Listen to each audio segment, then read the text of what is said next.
Hi friends, welcome to Poorna's kitchen. ఇవాల్టి మన special నిమ్మకాయ పులిహోర.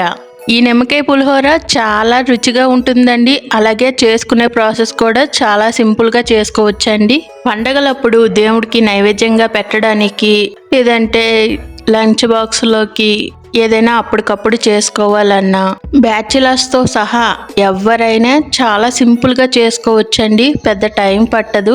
ఈ నిమ్మకాయ పులిహోరను ఎలా తయారు చేయాలి, చేసుకునే ప్రాసెస్ ఏంటో ఈ వీడియోలో చూసేద్దాం. అలాగే ఫ్రెండ్స్, మన ఛానల్ని కొత్తగా చూసేవారు వెంటనే సబ్స్క్రైబ్ చేసుకొని పక్కనే ఉన్న బెల్ ఐకాన్ను యాక్టివేట్ చేయండి.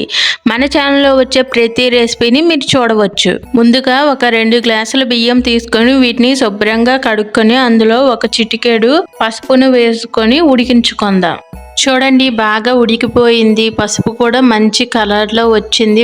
తాలింపులో వేసుకునే కంటే ఇలా పసుపు బియ్యం ఉడికేటప్పుడు వేసుకుంటే బాగా పడుతుంది. కలర్ కూడా చాలా మంచిగా వస్తుందండి. ఇలా పళ్ళెంలో వేసుకొని ఎక్కడ ఉండలు లేకుండా బాగా కలుపుకోవాలండి. అన్నం మరీ గట్టిగా కాదు, అలాగని మరీ మెత్తగా కాకుండా మీడియంగా ఉడికించుకోవాలండి. ఎందుకంటే ఇందులో నిమ్మకాయ రసం వేస్తాం కదండి. ఇలా నిమ్మకాయ రసం వేయడం వలన అన్నం అనేది గట్టిగా అవుతుందండి. అందువలన కొంచెం మీడియంగా ఉడికించుకుంటే సరిపోతుంది. 2 నిమ్మకాయల రసము తీసుకున్నానండి. ఇందులో 1 స్పూన్ సాల్ట్ను వేసి బాగా కలుపుకోవాలండి. మామూలుగా వేసే కంటే ఇందులో వేసి కలుపుకుంటే సాల్ట్ అనేది బాగా పడుతుంది. ఈ నిమ్మరసాన్ని అన్నంలో వేసుకొని బాగా కలుపుకుందాం. ఇప్పుడు పోపు చూద్దాం. పోపు కోసం ముందుగా స్టవ్ ఆన్ చేసి కళాయి పెట్టుకొని అందులో 2 స్పూన్ల ఆయిల్ వేసుకుందాం.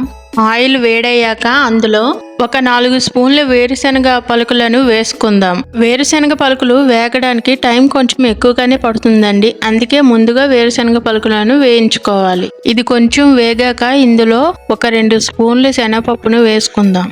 ఇప్పుడు ఇందులో 5 పచ్చిమిరపకాయలు, 3 ఎండుమిరపకాయలు, కొద్దిగా అల్లం చిన్న ముక్కలుగా కట్ చేసుకుని వేసుకుందాం. 1 స్పూన్ ఆవాలు, 1/2 స్పూన్ జీలకర్ర, కొద్దిగా కరివేపాకు వేసుకొని వీటన్నింటిని బాగా వేయించుకోవాలండి. పులిహోరలోకి పోపు అనేది ఎక్కువగానే ఉండాలండి. అప్పుడే టేస్ట్ చాలా బాగుంటుంది. ఈ పోపులోనే కొద్దిగా ఇంగువ వేసుకుంటే టేస్ట్ అనేది ఇంకా బాగుంటుందండి.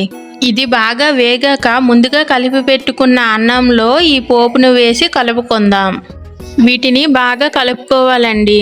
అంతేనండి, చాలా టేస్టీగా నిమ్మకాయ పులిహోర రెడీ అయిపోయింది. చాలా బాగుంటుంది. మీరు కూడా ఒకసారి ట్రై చేయండి. మీకు ఎలా కుదిరిందో మీ యొక్క ఫీడ్బ్యాక్ను మాతో కామెంట్స్లో తెలియజేయండి. అలాగే మీకు ఈ వీడియో నచ్చినట్లయితే ప్లీజ్ లైక్ చేసి షేర్ చేయండి. అలాగే సబ్స్క్రైబ్ చేయండి. Thank you for watching.